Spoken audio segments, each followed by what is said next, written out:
Tha asigi tarada low shuduna leibi Watha Lambi Santipur dagi Sapam Ongbi Sophiya koubi naha ama nongmei kaptuna Hatkhiba Kuki Khutlai Paiba sing adu logi Matung ina Cheirak Phanghalu haina Federation of Civil Society Organization FOCS na takshillakli. FOCS ke Information and Public Relations ke Secretary Ladies Mangang na khudek piduna thadorokpa cherol amana hai Kuki Khutlai Paiba sing na chatha rakhiba thawong adu miyoi bagi lichat nate terrorist ke thawong ni thawong adu FOCS na agan mona condemn tawi Mihat asida chena bakudimang Government of India amasong Manipur lengak na faduna logi Matung ina matik chaba Cheirak fangangadabani. Thaudok thofom atugi manakta BSF ki personnel kaya deploy tawduna leiribani. Jingkong jingyada leiriba micham miyam ase haningmang matamda Kuki Khutlai Paiba singna halaba fawba. Government of India amasong Government of Manipur ngasi fawba action amada lawkatana leiriba asi karigino. Government of India na nupi singi thak wangkat hanaba amasong punsi mahing fagat hanaba khongthang kaya paikalabaso lamdam asidadi Kuki Khutlai Paiba singna nupi micham kaya haningmang matamda hatli.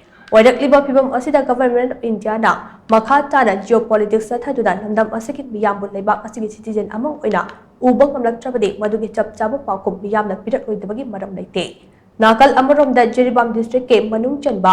Mar sing na khundaba Jairon khulda Kuki Khutlai Paiba sing na attack chasarakpadake nongmei maruna panduna Josangkip Mar koubi nupi ama lekhidaba thodok aduga mari leidana Chin Kuki Jo MLA tarana maitei sing da allegation tawduna yumfam yawdum wafam kaya phongdoktuna aranba maral kaya sirakliba ase laibak thibane thodok aduda Kuki Khutlai Paiba sing na Mar gi yum kaya mai tharakpadake maitei khul ngakpa sing na kannaba honakibane Lan asi hek haurakpadagi Kuki sing na yumfam yawdaba maral kaya sibagi thawong ase sasaduna laklabane masi anawba aman nate hainasu cherol asina makha chana phongdorakle